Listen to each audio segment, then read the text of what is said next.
Assalamualaikum warahmatullahi wabarakatuh. Alhamdulillahirabbil alamin. Allahumma sholli ala sayyidina Muhammadin wa ala alihi wa sahbihi ajma'in.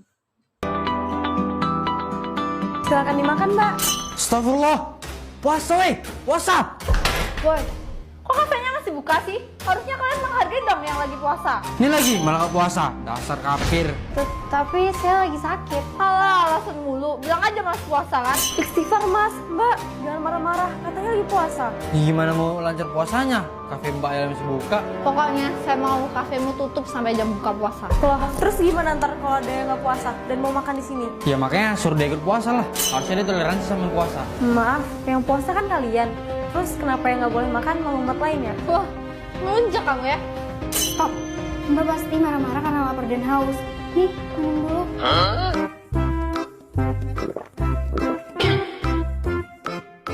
Alhamdulillah, jadi tenang. Astagfirullah. Kok kamu minum? Kan belum buka puasa. Ya Allah, beraninya ya kamu bikin aku batal puasa. Dasar pengaruh setan. Tenang mbak, mumpung udah batal, mau pesen apa? Yaudah, main geprek satu. Sip. Astagfirullah sayang.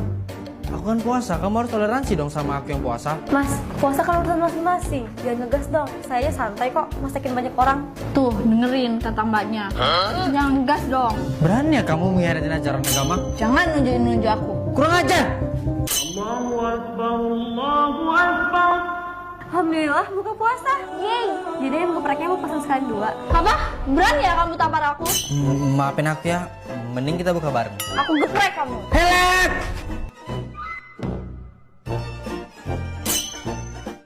Nah, gimana guys tadi dramanya? Lucu kan? Nah, kali ini aku mau ngebahas tentang toleransi beragama. Gimana sih sebenarnya toleransi beragama yang baik dan benar itu? Sebelum berlanjut, kali ini aku mau kasih tahu kalian bahwa referensi ini aku ambil dari bukunya Ali Muhtarom, Sahlul Fuad, dan Sabit Latif yang berjudul Moderasi Beragama halaman 35. Aku juga mau minta maaf ke kalian kalau kali ini aku nggak pakai nunjukin bukunya secara langsung, secara fisik, melainkan aku ambil dari e-book. Soalnya beberapa akhir ini aku memang nggak enak badan, jadi nggak sempet ke perpustakaan, nggak sempet cari buku, nggak sempet beli buku, dan lain sebagainya. Tapi insya Allah referensi yang aku ambil ini bisa dipercaya, dan kalau memang pemahaman aku tidak sesuai dengan apa yang telah tertulis di bukunya, aku mohon maaf.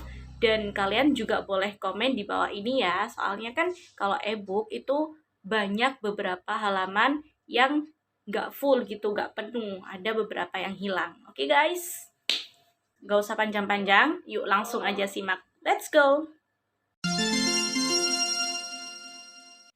Nah guys, moderasi beragama itu tidak condong kepada pemikiran liberal atau yang sering disebut sebagai kelompok kiri. Sedangkan moderasi beragama itu juga tidak condong pada penafsiran keagamaan yang terlalu konservatif atau sering juga disebut sebagai kelompok ekstrim kanan. Nah, kelompok ekstrim kanan ini cenderung menafsirkan tafsiran hitam putih, muncul dari pemahaman hitam putih tersebut mengarah pada pemaksaan dan merasa paling benar sendiri dengan cara resisten terhadap individu atau kelompok yang berbeda. Pada dasarnya, moderasi beragama itu jelas berbeda dari kedua pemahaman tersebut yang sangat berlebihan, baik paham kiri maupun paham kanan, yang sangat tidak mempresentasikan keseimbangan. Nah, sedangkan moderasi beragama itu sendiri adalah upaya untuk menunjukkan ajaran agama Islam yang seimbang dan adil. Dalam konteks keagamaan Islam, moderasi beragama itu lebih spesifik sepadan dengan konsep wasat, yaitu wasatiyah Islam. Wasatiyah ini akan mampu mengantarkan sekaligus menggerakkan seseorang kepada karakter dan perilaku adil serta profesional dalam menjalankan segala bentuk kegiatan.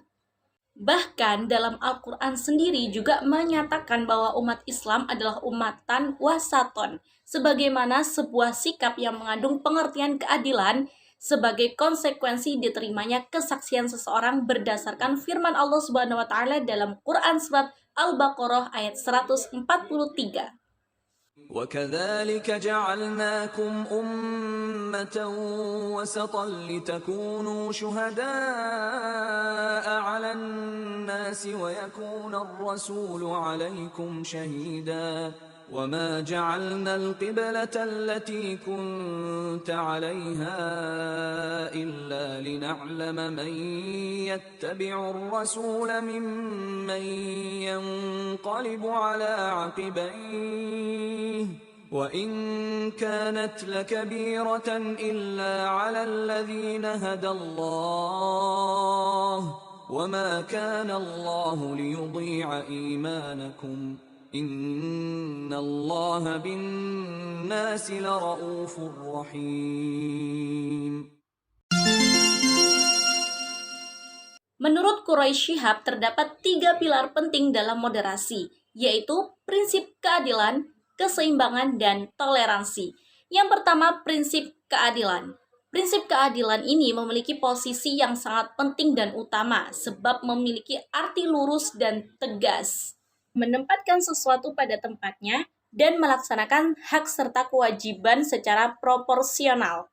Kedua, yaitu prinsip keseimbangan, di mana pemahaman dan pengalaman agama secara seimbang dapat meliputi semua aspek kehidupan baik duniawi maupun ukhrawi, tegas dalam menyatakan prinsip yang dapat membedakan antara penyimpangan dan perbedaan, yaitu prinsip toleransi, berarti kemurahan hati, pengampunan, kemudahan, dan perdamaian. Toleransi sendiri dapat diartikan sebagai sikap seimbang yang tidak mengarah pada aspek untuk merekayasa dengan cara mengurangi ataupun menambah.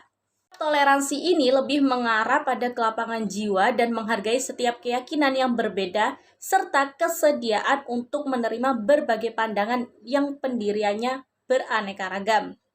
Nah, toleransi sendiri ini erat kaitannya dengan masalah kebebasan ataupun kemerdekaan hak asasi manusia dan tatanan kehidupan dalam bermasyarakat, sehingga mengizinkan berlapang dada terhadap adanya perbedaan pendapat dan keyakinan dari setiap individu maupun kelompok. Dari sumber ajaran Islam sendiri, sebagaimana disebutkan yang tadi, bisa dipahami bahwa membumikan paham keagamaan yang moderat itu sangat penting untuk selalu dikembangkan, di mana pada kenyataan bahwa bangsa Indonesia ini memiliki suku, etnis, budaya, bahasa, bahkan agama yang sangat beraneka ragam. Nah sih cara toleransi agama yang baik dan benar? Apakah kita harus mengebom, membunuh orang-orang yang di luar agama Islam? Salah satu dari contoh toleransi beragama yaitu merupakan sikap saling menghormati dan menghargai antar penganut agama, yaitu tidak memaksakan orang lain untuk menganut agama kita. Sebab agama itu tidak memaksa, sebagaimana firman Allah Subhanahu wa Ta'ala dalam Quran Surat Al-Baqarah ayat 256.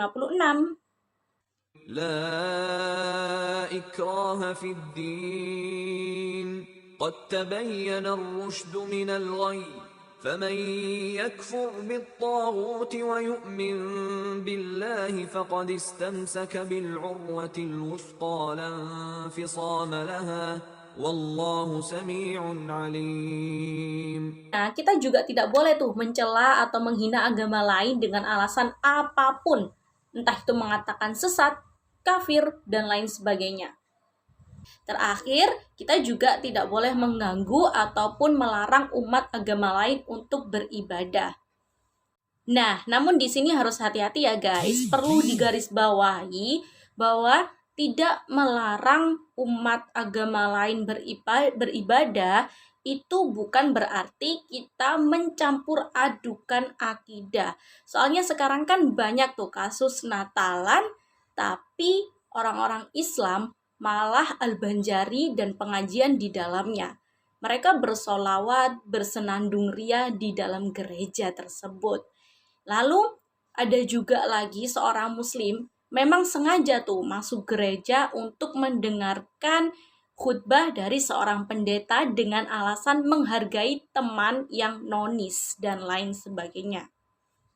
Nah, di sini ada titik kesalahan. Kita sebenarnya boleh saja akrab boleh kompak dengan teman-teman yang bukan beragama Islam. Tetapi kalau dalam beribadah itu jelas tidak boleh dicampur adukan seperti itu ya guys. Kalau hanya sekedar masuk, misalnya teman kita yang di dalam butuh ambilkan barang yang tertinggal di luar, nah itu kita masuk, ya udah, terus it's okay lah keluar lagi, nah kayak gitu. Atau memang ada keperluan yang lain, bukan mereka ibadah kita juga malah ikut beribadah, seperti itu salah. Nah, sebaiknya kalau kita punya teman nonis, mereka lagi beribadah, kita tunggulah mereka di luar tempat ibadahnya, itu lebih bagus sih. Sebab apa? Lakum dinukum waliyadin, untukmu agamamu dan untukku agamaku. Kristen Protestan yang beribadah sebagaimana dalam ajaran Kristen Protestan. Yang Kristen Katolik juga sesuai dengan ajaran Kristen Katolik. Buddha, Konghucu, Hindu, Islam yang lainnya ya tetap ibadah dan merayakan hari besar sesuai adatnya masing-masing. Saya juga punya teman yang bukan Islam, dan saya teringat dengan kata almarhum Gus Dur, sang bapak toleransi pernah berkata, tidak penting apa agamamu dan sukumu, kalau kamu bisa melakukan sesuatu yang baik untuk semua manusia, maka orang tidak pernah tanya apa agamamu. Namun di kata-kata ini, di kalimatnya Gus Dur ini juga perlu digarisbawahi lagi nih guys. Berbuat baik itu dalam konteks kemanusiaan. Sebab memuliakan manusia berarti memuliakan penciptanya, dan merendahkan manusia berarti merendahkan dan menistakan penciptaannya. Nah, itu tadi penjelasan tentang Islam Wasatiyah. Kita petik hikmahnya kali ini, yaitu bahwa peran agama sesungguhnya membuat orang sadar akan fakta bahwa dirinya itu bagian dari umat manusia dan alam semesta. Semoga kita senantiasa hidup damai dan saling merangkul dan tidak ekstremisme yang membuat peperangan, kekacauan, bahkan bisa jadi pertumpahan darah. Jangan lupa kita ambil jalan tengahnya saja ya guys, biar nggak terlalu arogan gitu, santai. Dan jangan lupa like, komen, dan subscribe agar aku bisa lebih semangat lagi dalam membuat video. Terima kasih. See you next time. Assalamualaikum warahmatullahi wabarakatuh.